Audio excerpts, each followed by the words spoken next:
আফতাবনগরে যে নাগরিক হাসপাতালটা আছে সেখানে সর্বনিম্ন আমি যদি বলি শুধু বুধবারের ঘটনায় 100 জন গুলিবিদ্ধ হয়েছে।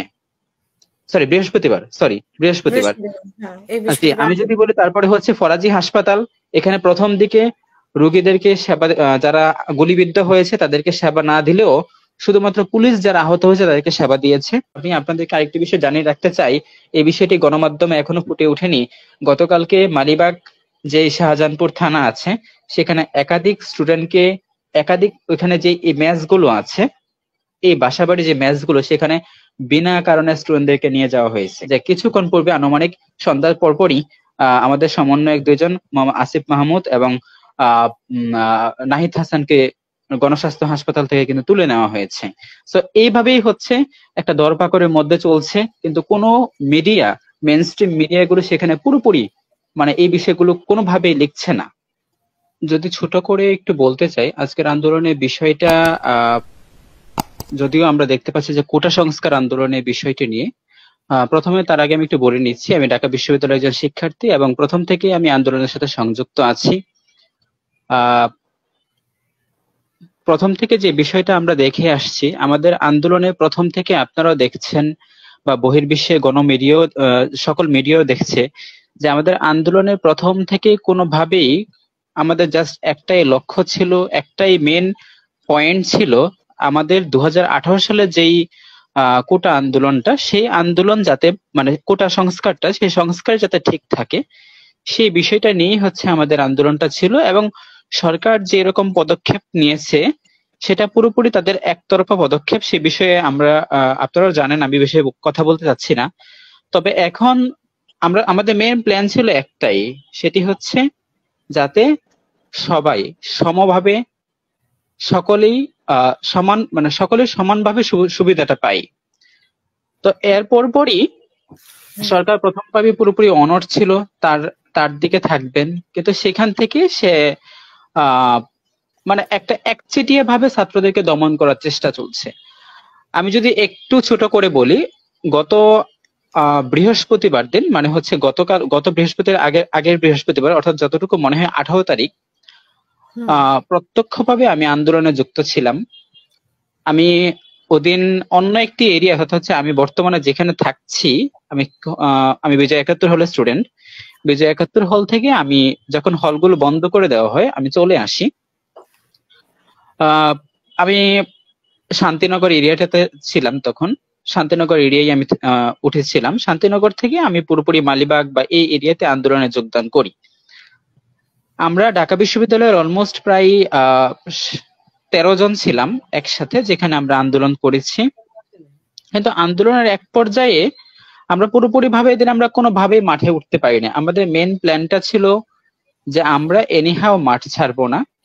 আমাদের আন্দোলন যেহেতু ঢাকা বিশ্ববিদ্যালয় সহ জাহাঙ্গীরনগর বিশ্ববিদ্যালয় এবং জগন্নাথ বিশ্ববিদ্যালয়, তো এটা আলাদা বিষয়, যেহেতু এখানে পুরোপুরি ছোট একটি ক্যাম্পাস, আমাদের যে দুইটা ক্যাম্পাসকে বন্ধ করে দেওয়া হয়েছে, সেই সাপেক্ষে আমাদের মেন প্ল্যানটা ছিল এটাই যে আমরা পুরোপুরি ভাবে মাঠটাকে দখলে রাখবো যাতে আমরা আমাদের অধিকারটাকে ফিরে পাই।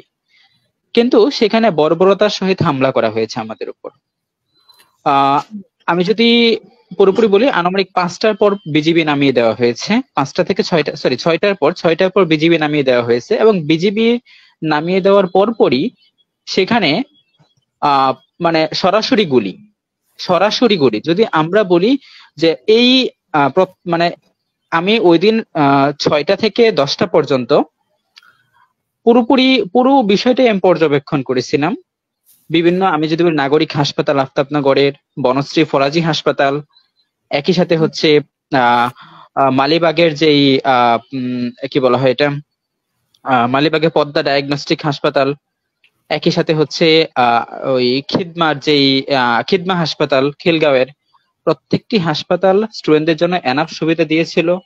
আমরা সেদিন দেখেছিলাম যে একের পর এক সেখানে হচ্ছে গুলিবিদ্ধ হয়ে আসতেছে বিনা কারণে। 6টা 7টার পর কোন অধিকাংশ স্টুডেন্টই হচ্ছে মানে আন্দোলন বন্ধ করে দিয়েছিল। 18 তারিখ বুধবার ছিল, বৃহস্পতিবার ছিল।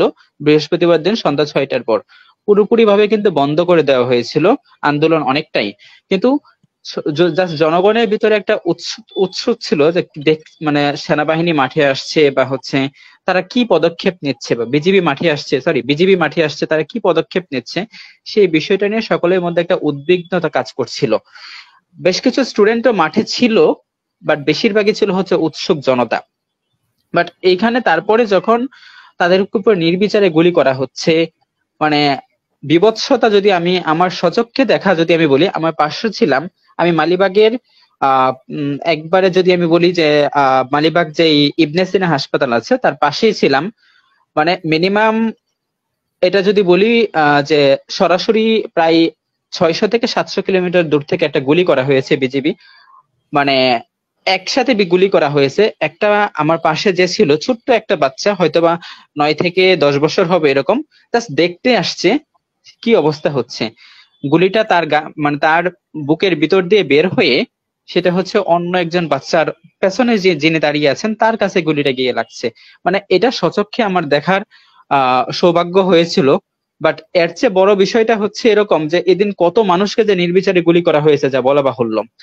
তারপরে এদিন বাড্ডা, রামপুরা, ব্রেক ইউনিভার্সিটি সেই যা ঘটনাগুলো হয়েছে সেটা আপনারা জানেন। বাট ওই দিনে আমরা বলতে পারি নাগরিক হাসপাতালে, আপনারা যদি কোনো মাধ্যম দ্বারা সোর্স দেন, আফতাবনগরে যে নাগরিক হাসপাতালটা আছে সেখানে সর্বনিম্ন আমি যদি বলি শুধু বুধবারের ঘটনায় 100 জন গুলিবিদ্ধ হয়েছে।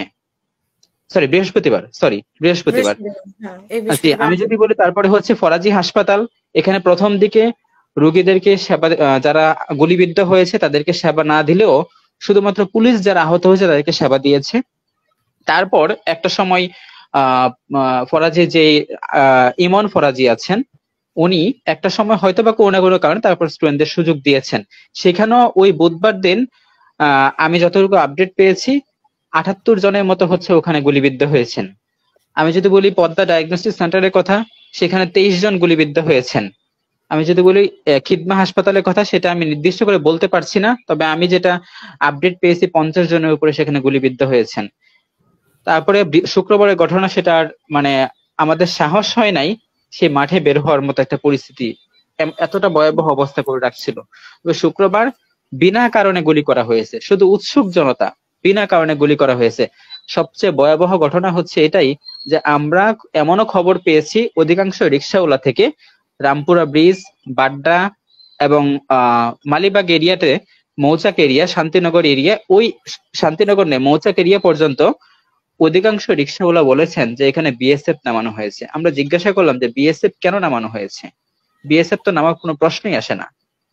তখন তারা বলল যে আমাদের সাথে হিন্দিতে কথা বলছে।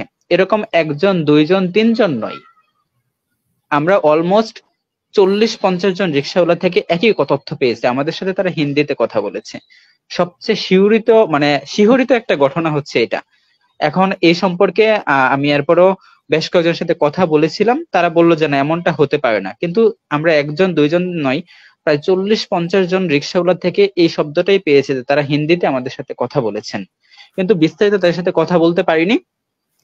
তো এই যদি এটা ঘটনা হয়ে থাকে, অবশ্যই এর চেয়ে মানে নির্লজ্জিত ঘটনা কখনো হতে পারে না যে বিএসএফ যদি বিজিবির পোশাক পরে, বিজিবির মতো হয়ে বিজিবির সবকিছু পরিধান করে তারা এশিয়া করে।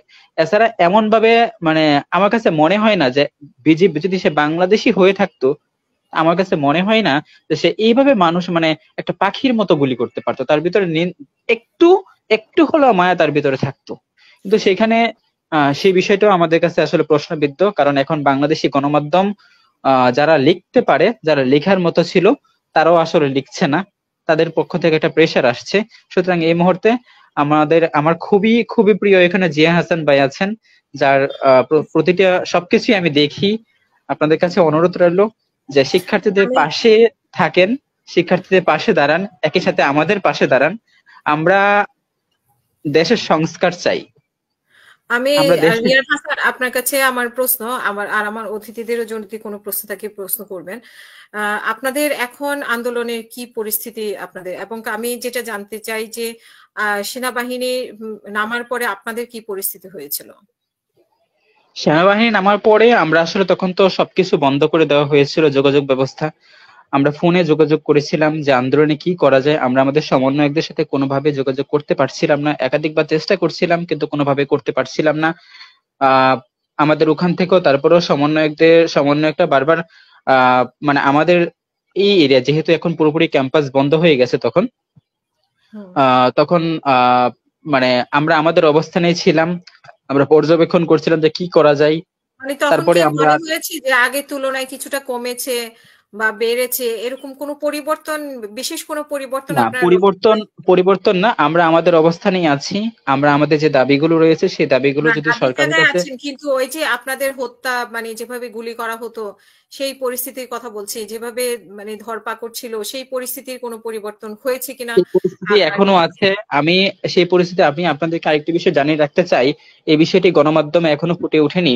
গতকালকে মালিবাগ যে শাহজাহানপুর থানা আছে, সেখানে একাধিক স্টুডেন্টকে, একাধিক ওইখানে যে এই ম্যাচ গুলো আছে, এই বাসাবাড়ি যে ম্যাচ গুলো, সেখানে বিনা কারণে স্টুডেন্টদেরকে নিয়ে যাওয়া হয়েছে, বিনা কারণে নিয়ে যাওয়া হয়েছে। এবং সেখানে নিয়ে গিয়ে তাদেরকে প্রথমে জিজ্ঞাসাবাদ করা হয়েছে। শাহজাহানপুর থানা, আহ বনশ্রী থানা, বনশ্রী যে রামপুরা থানা সেটা, এবং বাড্ডা থানা, এই এরিয়াগুলো যতটুকু আমি আপডেট পেয়েছি, যে তাদেরকে এই আশেপাশে যত ম্যাচ আছে, অধিকাংশ ম্যাচ, বেশিরভাগ এটা করেছে বনশ্রীতে এবং শান্তিনগর, ওই মালিবাগে। তো তাদেরকে ম্যাচ থেকে ধরে নিয়ে গিয়ে জিজ্ঞাসাবাদ করা হচ্ছে, এবং তারপরে মানে তাদেরকে কয়েকজনকে ছেড়েও দিচ্ছে, আবার তাদেরকে আটকও দেখানো হচ্ছে। এরকম ভাবে হচ্ছে একটা প্রেসার ক্রিয়েট করা হচ্ছে। কিন্তু সরকার থেকে বলা হচ্ছে ছাত্রদেরকে পুরোপুরি সহযোগিতা করবে, কিন্তু ছাত্রদেরকে কোনো ধরনের সহযোগিতা করা হয়নি। আপনারা ইতিমধ্যে জানেন যে কিছুক্ষণ পূর্বে, আনুমানিক সন্ধ্যার পরপরই আমাদের সমন্বয়ক দুইজন, মোহাম্মদ আসিফ মাহমুদ এবং নাহিদ হাসানকে গণস্বাস্থ্য হাসপাতাল থেকে কিন্তু তুলে নেওয়া হয়েছে। তো এইভাবেই হচ্ছে একটা দরপাকড়ের মধ্যে চলছে, কিন্তু কোনো মিডিয়া, মেইনস্ট্রিম মিডিয়াগুলো সেখানে পুরোপুরি মানে এই বিষয়গুলো কোনোভাবেই লিখছে না। মানে এই অবস্থাতে এখন আমাদের যাচ্ছে। তবে আমরা অনেক ধন্যবাদ। আহ আমরা একটু এটাই জানিয়ে রাখতে চাই, আমাদের আন্দোলন কোনোভাবেই, আমাদের যে আন্দোলনগুলো রয়েছে, এত রক্তের উপর দিয়ে কখনো, মানে রক্তের বন্যার উপর দিয়ে কখনো লাস্টে এসে একটা সমাধান করে যাওয়া, একটা গোঁজা মিল দিয়ে সমাধান করে যাওয়া, এখানে কোনোভাবেই আন্দোলনের সমাপ্তি হতে পারে না।